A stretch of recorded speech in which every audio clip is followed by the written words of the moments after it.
नमस्कार. गर्विष्ठ माणसाला मित्र नसतात.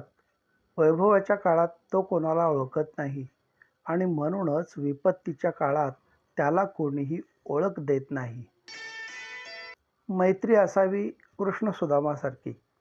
एकाने गरिबीतही कधी स्वाभिमान सोडला नाही आणि दुसऱ्याने श्रीमंतीचा कधी गर्व केला नाही. मनाला प्रसन्न करायचे असेल तर मनात येणारे विचार आनंदी, प्रसन्न, विधायक, इष्ट आणि सकारात्मक हवेत. विचारच आपले जीवन घडवतात किंवा बिघडवतात. म्हणून जसा आपला विचार तसा जीवनाला आकार प्राप्त होत असतो.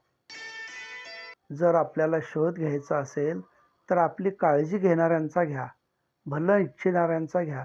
आपला फायदा घेणारे आपल्याला शोधत येतीलच. अपयश हे जीवन संपल्याचे चिन्ह नसून ती जीवनाची सुरुवात मानावी. तेथून जे जीवनाची सुरुवात करतात ते लोक नक्की यशस्वी होतात. कल्पनेच्या विश्वात सत्याची ठेच लागली की मनुष्य भानावर येतो आणि वास्तव जीवनातील वाटचालीस सुरुवात होते.